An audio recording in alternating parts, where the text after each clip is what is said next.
And, in the normal working world, the way you gain respect is you go to school, you get an education, you get a job. But if those access routes are cut off to you because of systemic things that are affecting, especially Black communities in the United States, what else would you expect Black men to do but venture into that world, right? Wait, but so I think you just Hmm. kind of answered it then. If Hmm. we're thinking about patriarchy as a trade-off where it harms and hurts, Yeah. one would expect if men cannot uphold their end of the bargain, then they would expect the women to not have to uphold their end of the bargain. If you Hmm. cannot provide, let's leave protect out of it. If you can provide, right, Yeah. then you cannot afford the traditional lifestyle that we romanticize about the 1950s. To then expect the women to be submissive and care about your feelings is, well, you should care about people's feelings, but to submit to you in the way that a traditional wife would, when you can't afford for them to be a traditional wife, it makes absolutely no sense. So you probably should be a feminist. You probably should think about equality more Hmm. overtly in terms of how you guys are going to negotiate a relationship. If you're Yeah. online telling women to submit, no one is about to listen to you because you can't afford it. Yeah. And I agree with that.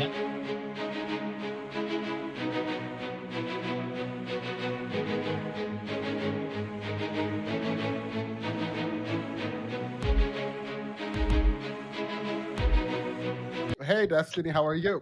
Oh, hello, hello. I've been notified that somebody's talking about me over here. What's going on? So apparently you are racist, and you have said things that I didn't know you said. So first, welcome. Second, about the N word. Apparently you say the N word and you don't care about saying the N word. How does that go? I don't know. Well, it depends on the context. What are we talking about here? which You, arc of mine are we talking about? I need Obama's number right now. I need Obama number right now. do you say the N word? Not out of habit, not usually. No, I guess it depends on the context. What context do you say the N word in? The original line of questioning that this was came up in was a long time ago about edgy humor. And the statements that I made on stream was that there are certain jokes that I feel comfortable saying in private with friends that I don't feel comfortable saying publicly. And then the question that immediately became was, would you ever say the N word in private? I was like, I guess if there was a joke that called for it, sure. So I don't really say the N word; it's just not part of my vocabulary. But like, if there was a joke that called for it or something, or if I was quoting, I don't know, it was like a South Park skit that has like some weird stuff, and it just depends on the thing. I'm not like principally opposed to it though. It's not like a regular part of my vocabulary. But it's also not something I'm really that concerned about. But So if your black friends told you, hey, I'm uncomfortable, don't say the N word, you wouldn't care because principally you don't think you shouldn't have to say the N word. I mean, if somebody says they're uncomfortable with saying something around them, I probably wouldn't say it around them. If somebody wants me to respect some pronouns, or is uncomfortable with some type of humor, or is uncomfortable with something, I generally respect the people around me, assuming they're friendly with me. Yeah. But so the N word specifically, if your friend is like, hey, I don't like the fact that you say the N word, could you not do it, period? You would say no. No, yeah, no. You're not going to tell me what I can or cannot say when I'm not around you. No, I never do that. If a person says my pronoun is this, would you say that pronoun outside of the context of them being there? I think I generally would try to. I don't have very many examples that I could think of that. Like most of the times, it's like trans people that are super passing, so I would use the normal pronouns anyway. But that, it also depends on the person. So, like for instance, there are some people I follow online who use it pronouns, and I refuse to. I refuse to use it pronouns. I usually just call them they them.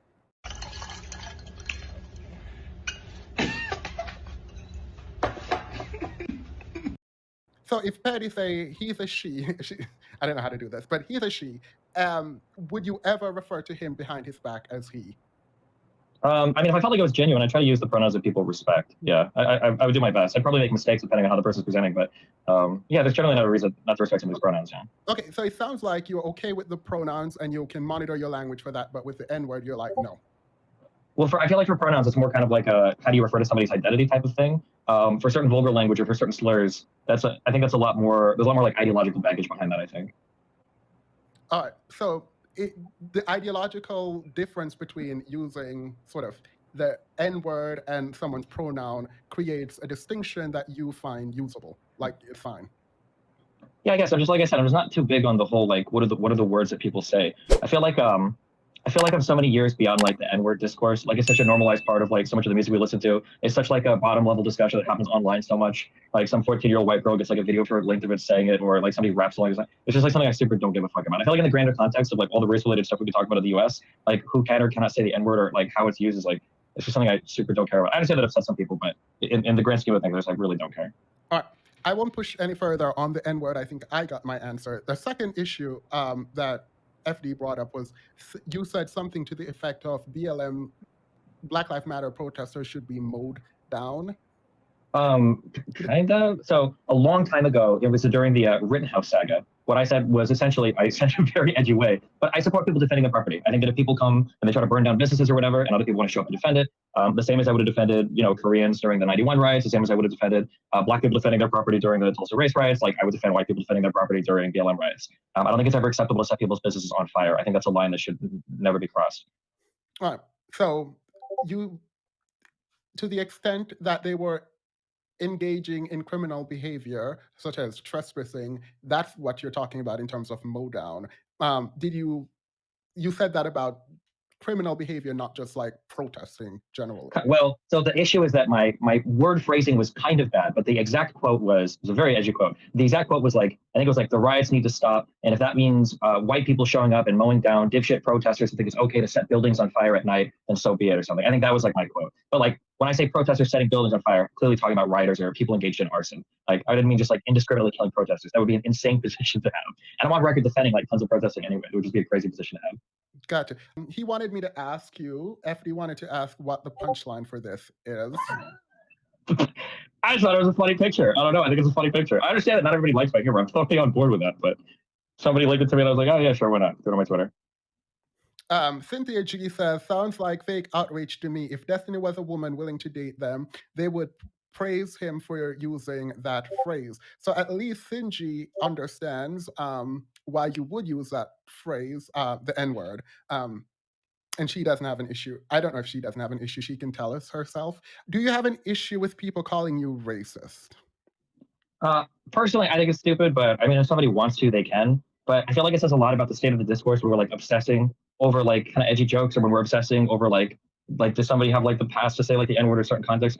I feel like it's such a stupid conversation, and I feel like there's so many more important things to talk about. And the fact that so many people are willing to die on this hill, I just think is like kind of dumb. I understand that like there are some people that disagree with me, and that's totally fine. I'm okay with that. But like it sucks that like racist means, it's kind of like some of the essay discourse where like racist can mean you think that Black people should be lynched, if like Ahmaud Arbery, if you find them outside and you think they've committed a crime. And racist also means that like you think that the N-word isn't like a big deal if you're like rapping to songs in your car. Like I feel like the broad spectrum is really stupid. But like I said, like if some people want to argue about it or fight about it, that's fine. But I think it does show something for a figure as big as FD Signifier, who supposedly does these video essays that are supposedly academic in nature, that when he wants to like contend with me on a topic, like his go-to are like, what about these jokes you said? And it's like, I don't know. I mean, like I said, if some people get mad, I totally understand it. There's some people that'll never fuck with my content. There's some Black people that will never fuck with my content because of it. And I'm okay with it. I understand. But it's all, I mean.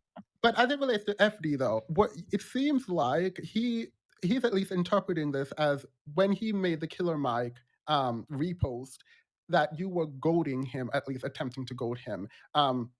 What is your thoughts on how that came about? I heard you and Abba talking about this a little bit. Well, I mean, I hate FD Signifier, so every part of my existence aimed at him is goading him into something. That's probably true. Yeah, I fucking hate him. I think he's one of the dumbest motherfuckers in the world. And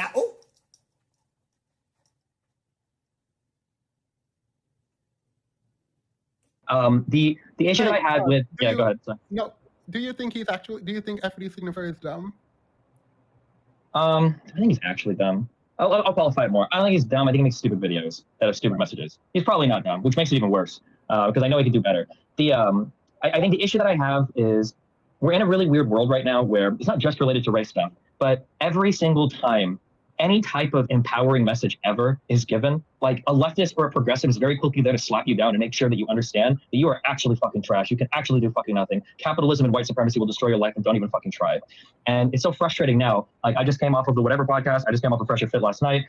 When I see these like right-wing movements growing, it's because their message is so much cooler than the dog shit that we peddle on the left. Where like if I go and I listen to fucking Andrew Tate, or if I listen to Fresh and Fit, like these guys are telling me, you're a man, you're shit now, but you can do anything. Go to the gym, get your money up, sell crypto, whatever. And like those messages are really empowering to young men. Like they hear it and they want to do it, especially in Black communities. And then when you go to the left and it's like, okay, well, what can I do? And they're like, well, actually, what you see is colonialism plus white supremacy plus capitalism means that the white bourgeois in this country will perpetually keep you down. And even a message as harmless as, I'm trying to remember what Mike even said. It was something like, we need to, pick ourselves up, or we need to do something and stop waiting for other people to come on our service. Like that becomes like a highly offensive message because it decontextualizes all of the racism that encompasses every part of our lives. And I'm like, fuck, give me a break, dude. I don't know. That's like, that messaging is really fucking tiring to me. And I think it's really destructive to things in love. Yeah, sorry, go ahead. You can come up also by You're fine.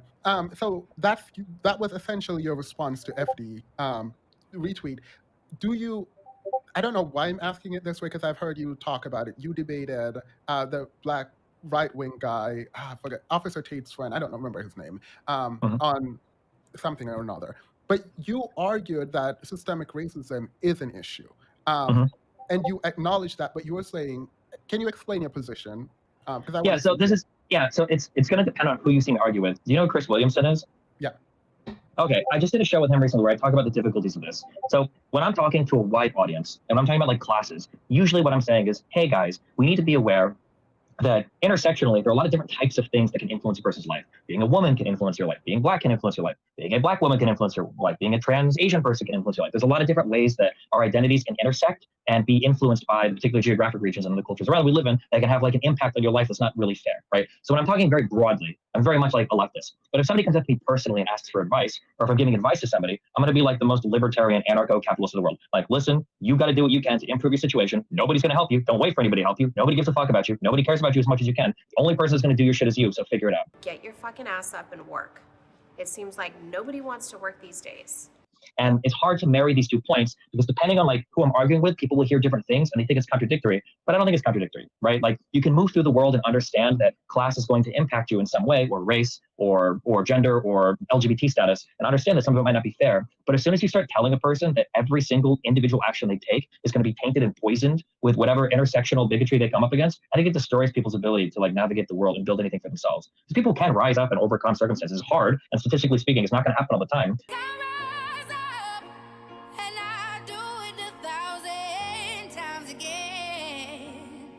But that message still needs to be out there just as much as the message of, you know, like, hey, you know, sometimes shit in America sucks. Sometimes there is white supremacy. Sometimes there is other stuff going on that's unfair. But like both messages are equally important, and one without the other is horrible, I think.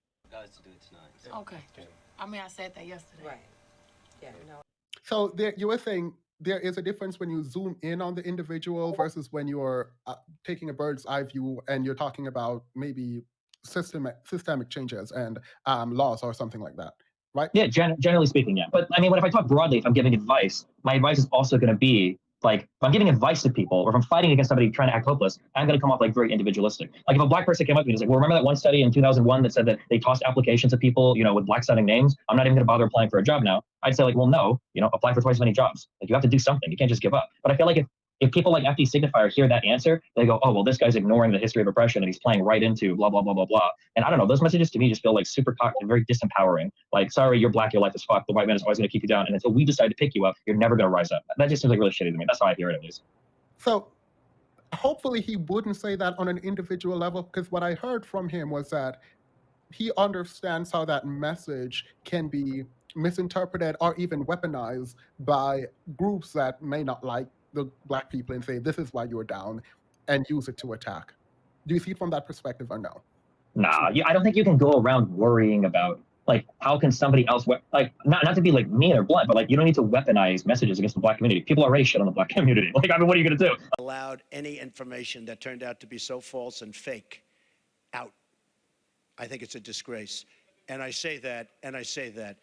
There's already problems with crime in like different areas and all sorts of stuff related to black families and everything. Like, it's not like black people are doing phenomenal in the U.S. and it's like, oh no, like Killer Mike's going to ruin it for all of us. Like right now, there are problems that need to be addressed. And that's something that Nazi Germany would have done and did do. I think it's a disgrace. That information that was false and fake and never happened got released to the public. And I think that like focusing on giving good advice to young men, especially young black men, is probably more important than worrying like, oh God, how is somebody on Twitter going to co-opt this message and use it against us? Like race realists are already out there. Nazis and Klansmen are already out there. Like, I don't think they're waiting for Killer Mike to give a self-empowering message to a black person to make it even worse. Is the issue then that the left, at least, as far as you're seeing destiny, is the issue the lack of care about agency and the individual's ability to move forward and do better?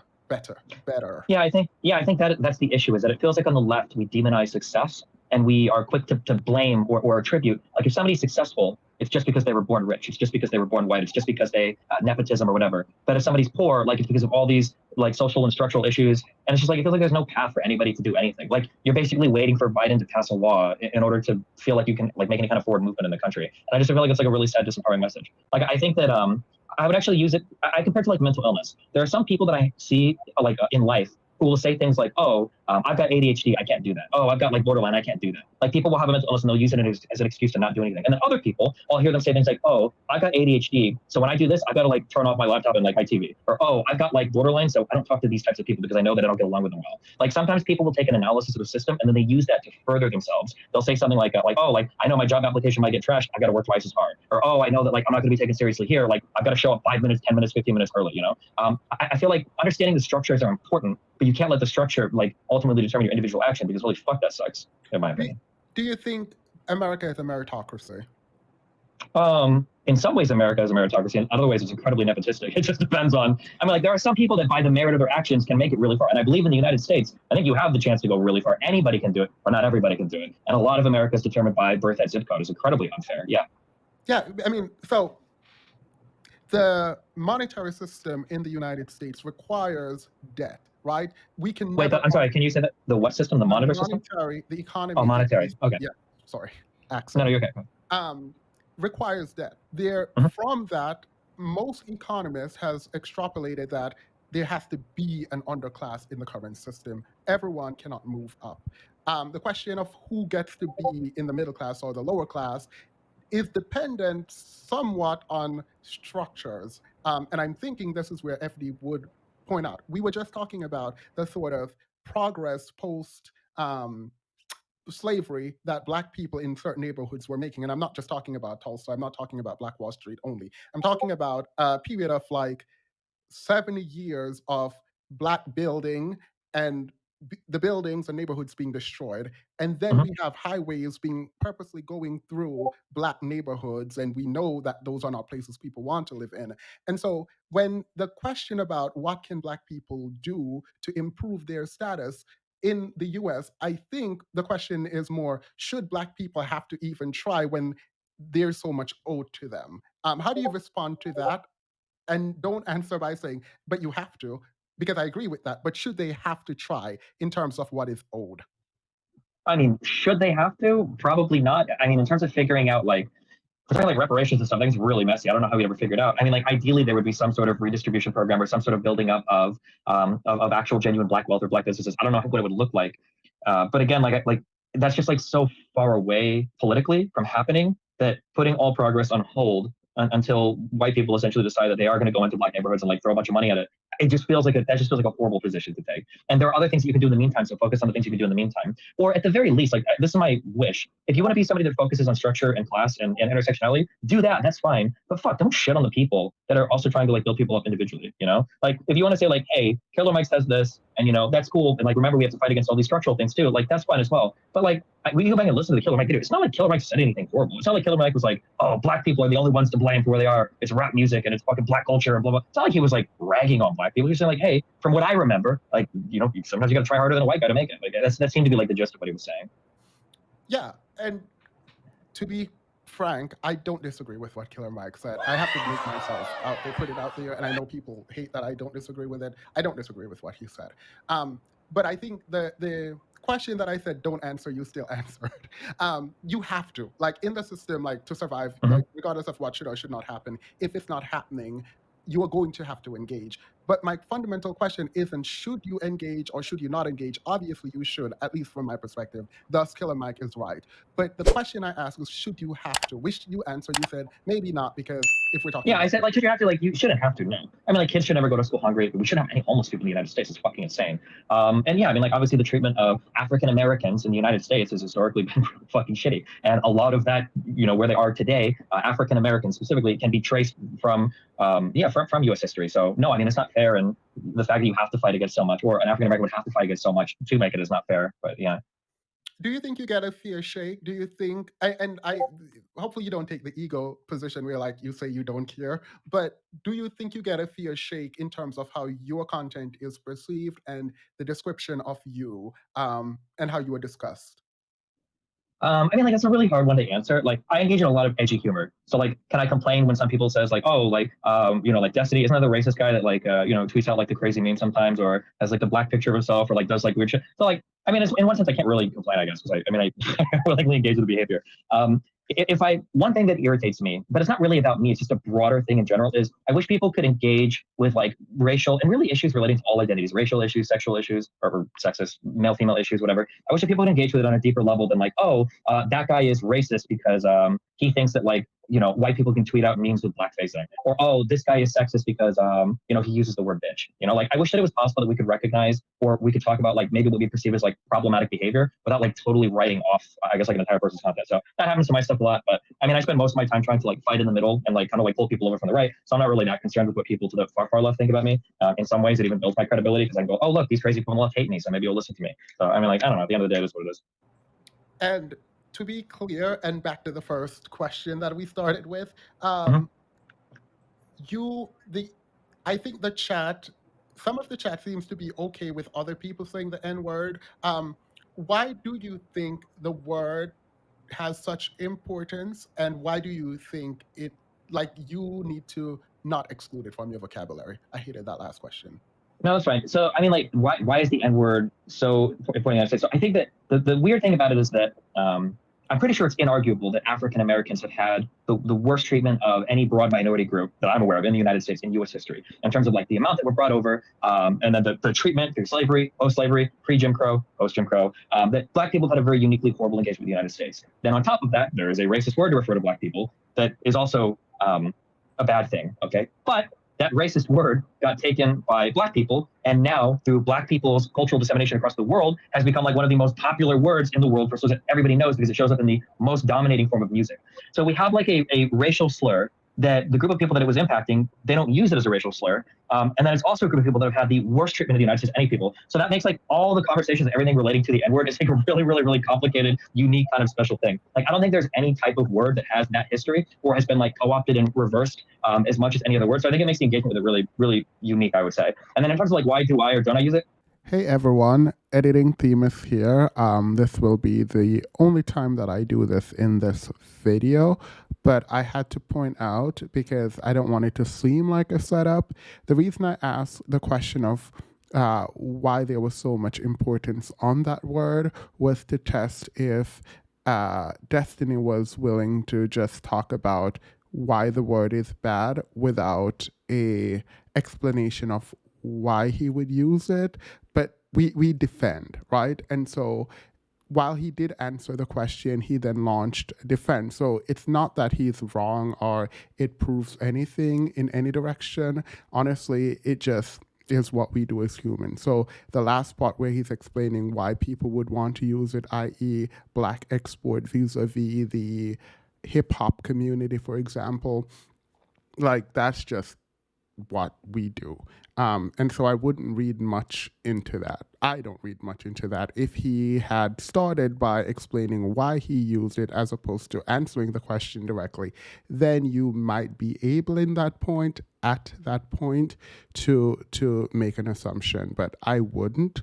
I can't control what you do on that specific answer, but because I asked a question and that was a sort of setup question to test his authenticity and willingness to meaningfully engage, I think I have to explain what I got from it because I set it up that way.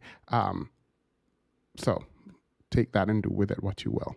I don't like care that much about like slurs that much. When I'm trying to evaluate if a person's racist or not, I usually just think like, what is the person saying? Like, sometimes there are people that engage in problematic behavior. Or I'm like, hey, you probably shouldn't say that. It's probably not cool. Like, I know people that say certain slurs, like, probably shouldn't say they're not cool. I know they're not hateful, but the behavior is problematic. But at the end of the day, that's not how I judge people's positions, especially now as I'm moving through like a lot of these more centrist/conservative worlds, arguing with all these red pill people.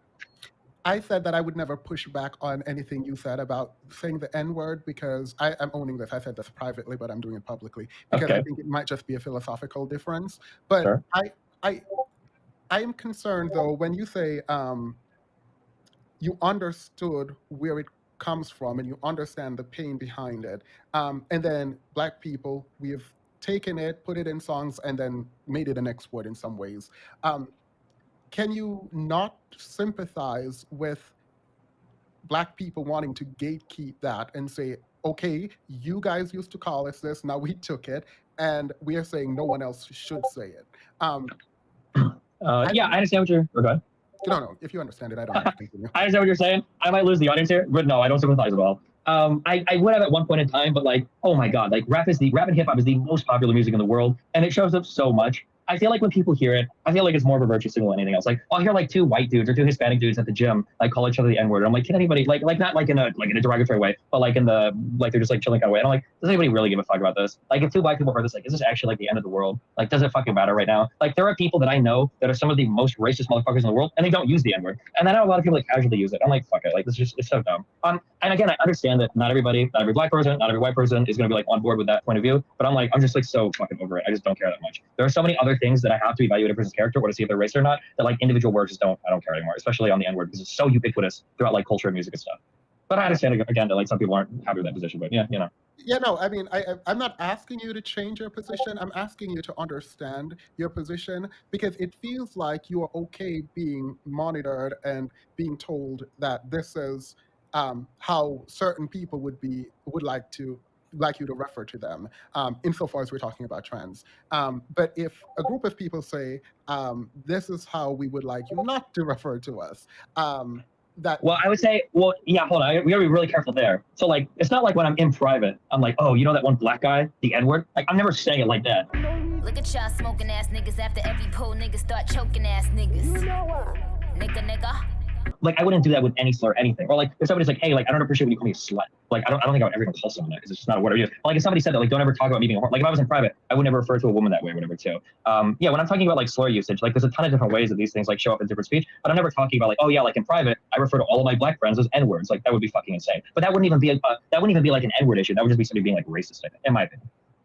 Yeah, when is the last time you said the N-word? In what context? What? Last time you said the N-word, what context were you using it in?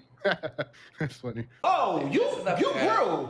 Oh man, the thing that I hate about this position is I'm way more likely to say, because I'm bi, I'm more likely to say the S than the N-word because there's just not many times that I would say it. I feel like if I did, I was probably quoting somebody else, or I was joking around. Oh, actually, I know what I did. It was when I was joking about a friend that I have that calls me a lot of slurs, but they were a brown person, and we kind of go back and forth on shit like that. But like they say fucked up shit to me, I say fucked up shit. But this is like one-on-one like private conversations. But like again, it's not like talking about somebody else behind their back, or like just like referring to it like somebody else is like, oh, this person is an N-word or whatever. So when you called the person the N-word, that wasn't a black person that you called that? It was like another person of color? It was the sand variation of the, yeah. And also, you know, I don't know how long you've been watching this particular stream, but I've seen you on TikTok, like going back and forth with Pearly and stuff. And, you know, we saw clips of another show you did with Annalisa and stuff like that. But I haven't seen so much of your content. But it seems like a lot of the things, you know, that I've heard about in these spaces have to do with you commenting on or speaking about like issues in the Black community, you know, from whatever direction. I don't know necessarily your stances on all these things, but do you have like a specific, like a vested interest specifically in the improvement of the Black community, or do you just happen to find yourself in these conversations with people? Like, is that one of your major things that you like to talk about specifically, or is it just a coincidence? Because like I think it's like familiar with your content. Yeah, it's just going to be super contextual based on like the people that come to me for conversations, basically. So like depending on what's going on in U.S. politics, like certain things might come up, or depending on the people that want to come on my stream and fight with me, certain things might come up. So you referenced Annalisa. That's why I knew that this show was happening. I was being talked about it because she sent me a DM on Instagram. Annalisa came onto my stream to talk about a bunch of stuff. And usually what'll happen is when I begin to talk about a certain issue, I have a fairly diverse audience. I'll start to get a ton of emails from those people that for whatever issue, it could be LGBT people, well, trans people, it could be Black people, it could be it could be doctors or nurses about COVID. There's just a ton of people that will start emailing me like on perspectives. And then generally as I start to get more and more perspectives from people, I become more interested in the topic. And then we spend some amount of time like kind of delving into issues relating to the topic. And then that's typically how we'll explore any particular thing. So for several months, we were talking about like, I didn't realize how complicated a lot of the discourse was for like Black communities. And I try to be really careful when I say Black communities because I've gotten so many emails from people that get so upset. African Americans will email me and they get really upset that when Black issues are talked about, it's always African immigrants that are speaking on the issues. And they get really upset because they feel like there's very little African American representation sometimes in Black discourse. And they feel like their experience is so much different than people immigrating from other families, coming to the United States and blah, blah, blah. So yeah, but like, yeah, just so yeah, it's definitely interesting. Do I have a vested interest? I mean, as an American, I have a vested interest. Like, I want like all the communities in my country to succeed. I think as a left-leaning person who's pretty concerned with like inequities in society, I think I've got a decent like interest there in terms of how the Black community does. But I mean, like personally, honestly, I mean, like I don't know if you can tell, but I'm very white. It's not like I stand to gain from huge. I guess businesses thriving in the Black community thing, but it's more just like it's my interest as an American, and then a person that does content, and then a person that has fans that are part of these communities. Yeah. The way that you interact with FD signifier and the way that you dislike him, essentially, is this about political discourse and you thinking that there's a part of the left that's gone too far, and why do you think they've gone too far? And he's the left. Yeah. If I ever ramble too much, you can always stop me. Sorry, I always have these questions come up a lot. So in a pure sense, I feel like a big problem that's happened is two things have happened in the United States simultaneously. One is we're becoming more different, and two is we're becoming more the same. And I feel like what's happening is both sides are withdrawing more and more into their own groups. So the differences between left and right are being hyper exaggerated. But then the amount of like insulation that these groups have is increasing, so they're becoming more like-minded. And I think that anytime a group becomes very similar, they start to exaggerate their differences. So for instance, a national discourse 10 years ago on minimum wage might have been fighting over like 12 or $15 an hour minimum wage, right? That was like the national discourse. But then like 10 years later, if you go on Twitter, because of how segregated these spaces have gotten in terms of like leftists, people are tweeting out shit like 25 an hour isn't even enough. It's like, Jesus Christ. So as the discourse in each of these circles has gotten more extreme, what's happened is they've totally lost the ability to communicate in any way, size, shape, or form with the other side. And then the frustrating part for me is that when I look at people, I think that generally speaking, like 99% of people on the planet roughly want the same shit and roughly share like the same fundamental values. It's just that we all kind of get different information or different influences and kind of like points us in a different direction. And I feel like if people just kind of like chill out a little bit in terms of how extremely crazily they like police their side and how pure they expect everybody to be, that we do a way better job at communicating our beliefs to the other side. And then I feel like when I see people like Andrew Tate and stuff like pop up, I'm like, this guy is a horrible person. He doesn't even give real fitness advice. Like, how is this like the new spokesman for young men everywhere? And then I look at the left and everybody's just saying like, oh, well, men are rapists and everything is white supremacy and nobody can do anything to help themselves. And it's like, okay, well, I guess I see why people like Andrew Tate and Jordan Peterson are popular. So yeah, I think that to answer that question, broadly speaking, everybody pulling off into their own worlds and then becoming like hyper segregated into their own ideological groups just causes them to get further and further and further into the extremeness of their beliefs. That's what it feels like to me. Finn, you seem to, you're saying that, are you okay with Destiny using the N-word? What say you? Because I saw your comments. I'm sorry. Oh, God. So listen, I'm not okay with it. Obviously, I can't stop him. I don't control him. But would I prefer that he don't say it? Absolutely. But they have an issue with white people saying it. They do not. They will literally get their little kink off to their white girlfriend saying it. They will let their white male friend say it. I've experienced it in actual real life. I've seen it right on here on YouTube. I've seen it in various different spaces. I think this is selective rage.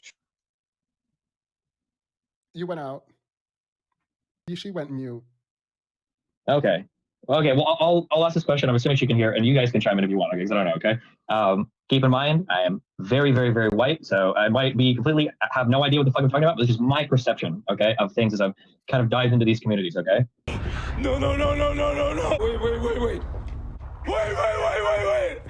When I look at red pill communities, and then in the very little bit I've been exposed to divester communities, I feel like there is an ungodly amount of resentment that is built up between Black men and Black women, especially over family structures.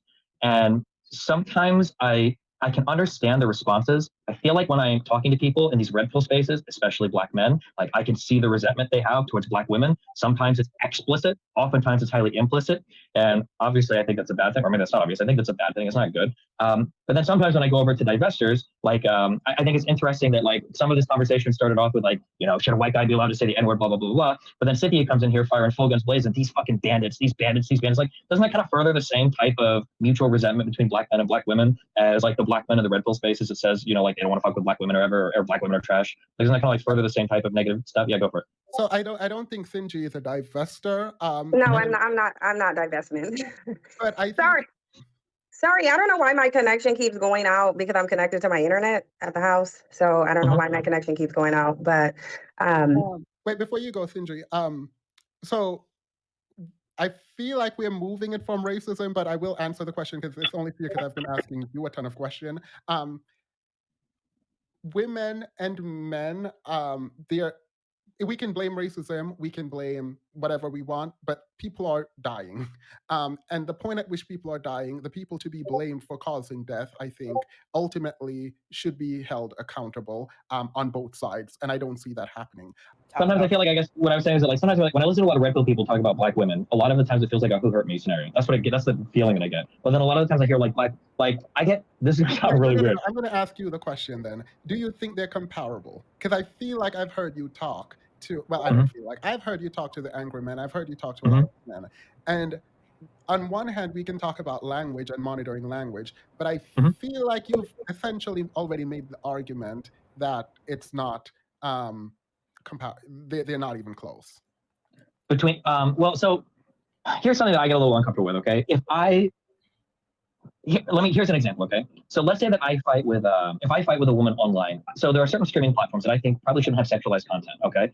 Twitch was one of them. I don't think that Twitch should like have a lot of sexual, like super sexual content. And I might tweet something and say that. And when I tweet something and say that, I get a whole bunch of guys in my Twitter mentions who are like, yeah, fuck these sluts, get these whores out of here, fuck all these women that are showing their cleavage. And I'm like, whoa, hold on. This is not what I'm talking about. This is not the audience trying to get. And I don't know how you're taking my message, but I'm not saying that like all women that like have a little bit of cleavage should get kicked off votes. That's like crazy to me.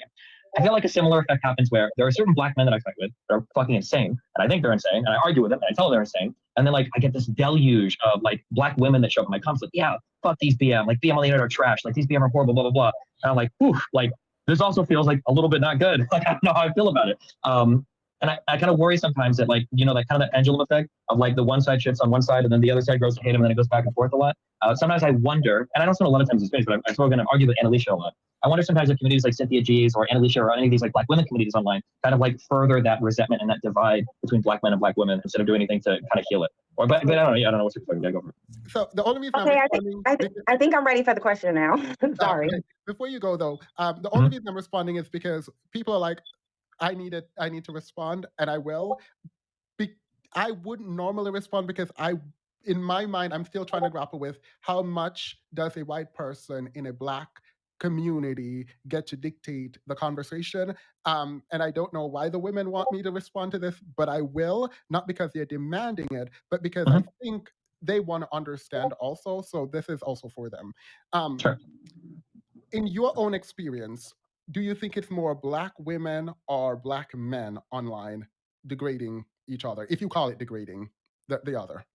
The feeling that I have, and it's hard because it just comes out of communism, but the feeling I have would be black men. My guess is going to be because more men are on the internet than women in general, and like black men have got like this whole red pill space, everything to do it. So that'd be my feeling, yeah. Yeah. Would you call America a patriarchy?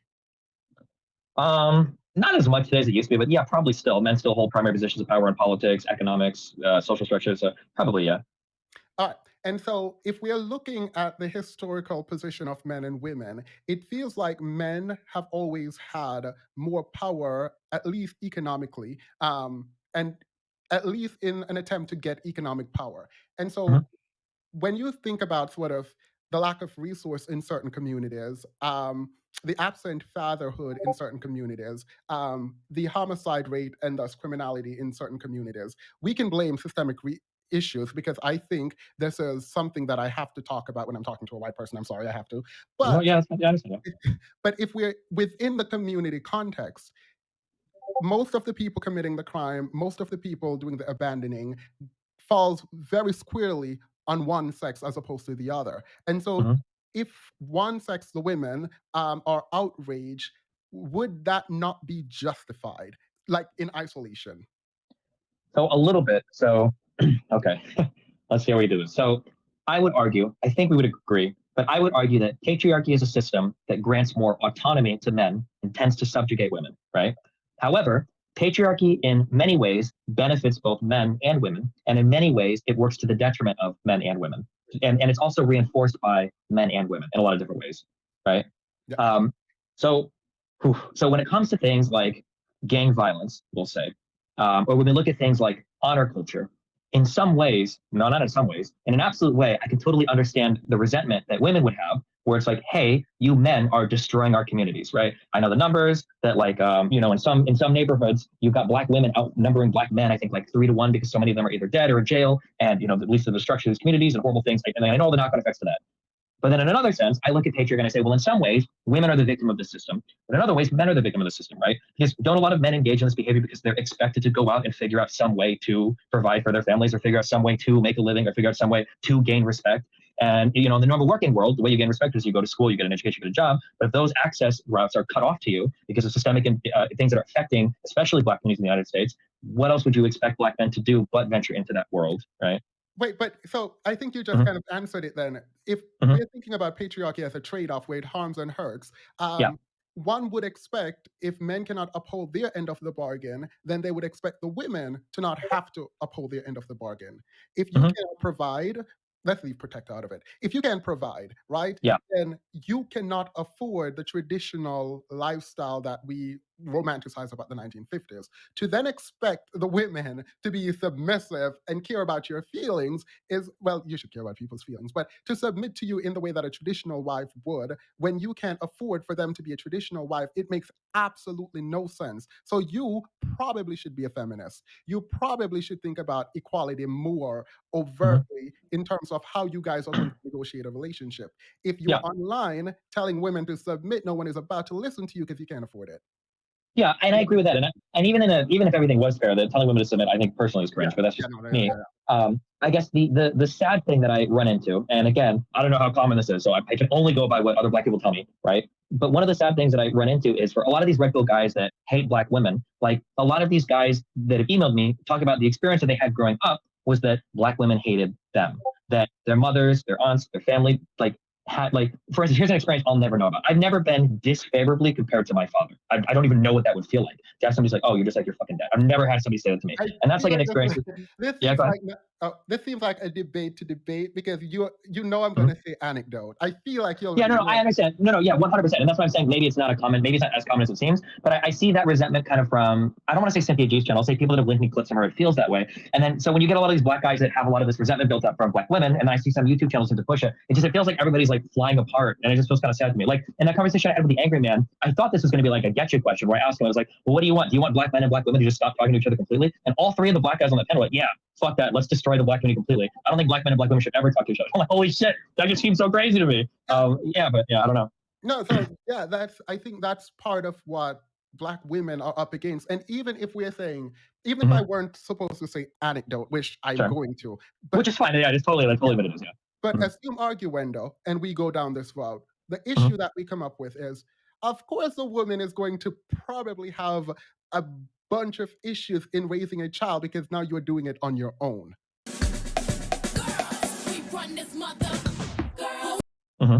And so when we think about sort of how I approach this is, if there are supposed to be two pillars, at least in a family, and one of the pillars is removed or left or whatever, the one pillar there is going to be strained under the responsibility of holding the family together. Now, we can blame the women for having the child or being with the man or whatever, but ultimately the man failed in his responsibility if he's not there contributing to the child. Yeah, I agree. Like I said, I understand where the resentment comes from. I just worry that the cycle could drive each other basically into ruin if the resentment continues to build on both sides. But I'm not going to sit here and blame somebody for it. I understand, or at least as much as I can understand, where the resentment comes from. Yeah, but okay. I do have some work I need to do pretty soon. Was there any final? You want to grill me on any other racist jokes I made or anything? Or you're good to. Or stand up, or sit down on that chair and stand. Sit down, stand up and sit, or sit down and stand, or sit down on that chair and stand up right now. God damn it, stand there and sit. Whatever you want, yeah. Not grill you. I wanted Finji to come in if she had anything, and then you can go. I will say this. I just wanted to come back real quick and say thanks for having me on. And I was going to leave. I didn't mean to super exit. That was a mistake. But thanks for having me on. And yeah, thanks for answering my question, everybody. I'll see you guys later. Yeah, I appreciate that. Thank you for coming. Bye. Bye. Petty, final thoughts. This went like 3 hours. I did have a question to Destiny. He's gone now, but regarding the I kept asking you if you had questions for Destiny. You asked me as soon as I went to the bathroom. As soon as I heard you from the bathroom, came back, and y'all were back at it. But it was regarding the donation to Atlanta PD. My understanding was that supposedly Black people in Atlanta are saying that the police department is disproportionately discriminating, and they fear that this police department becoming militarized may cause further harm to them. he donated to them for the meme. I did want to ask about that, if that's something that Black people in the area are extremely sensitive about and hold strong beliefs about and care about. When Destiny spoke about it on his stream, I didn't watch the whole thing. He and Abba said they weren't well researched on it. They did some pretty basic research on the PD before. So you can say, when you say something like, I personally believe that donating to the police will help the Black community, and that's why I'm doing it, I feel like that's a lot different than doing it for the meme or for the Vine. Do I agree with it? No, but at least in that way, I understand what you're doing. If you're coming into something where Black people are saying this is hurting us and you donate anyway without research, I'm concerned about that. But I guess that's a question I'll ask him another day. Yeah, there is an optics problem, and I'm gonna well, I probably should talk to Sinji behind the scenes on this, because something came up that I didn't really think about until like an hour ago, right before Destiny came on. And so I'm gonna talk to you guys about it too, and then I'll do a stream about this after I've said my piece, because I do need to clarify some things and my position, because I think it is a complicated position. I do believe systemic racism exists. I worry for our position, but I also believe in agency and personal accountability. And I'm trying to figure out how to navigate the two things. I am Courtney Michelle says, OMG, why the H do you continue to degrade your community in front of white folks? It's pathetic. I think this was meant for Sinji. Any final thoughts? What is Destiny racist? Kay, that was the question we opened with. You now have to answer. I still feel the same as I felt before. It's one tick, but like you don't know all the way. Beyond like the general underlying, I guess, racism that is pervasive in our society that like a lot of people have, is like especially non-Black people. I wouldn't say. I mean, I don't know. I don't know. It's the same as what I said in the beginning. The whole N-word defense thing or whatever. I'm not rocking with that at all. But I don't know enough about his views and stuff. I don't think so. I don't know though. All right. I would never be like, oh, he's not, or he is. I don't know. Gotcha. If you oh, you said you were gonna say if you think so. I think when I say racism, that's something that I take seriously, and I don't just say, "Oh my God, he's racist, she's racist." No, I don't do that. I think Pearly thinks it's racist, but that's because she met the standard that I have. You should, and ignorant. So both. You should definitely. If we set that up, I would definitely do it. I would definitely do it. Is Destiny racist? No. In my opinion, no. Is he difficult to defend? Yes, absolutely. The question of today is, if a white person says the N-word in the woods and a Black person is not there to hear it, does it make a sound? That sounds like that sounded like what the principle of his argument was. So yeah. And he's honest at least with his ideas. So take that and do with it what you will. I have to go now.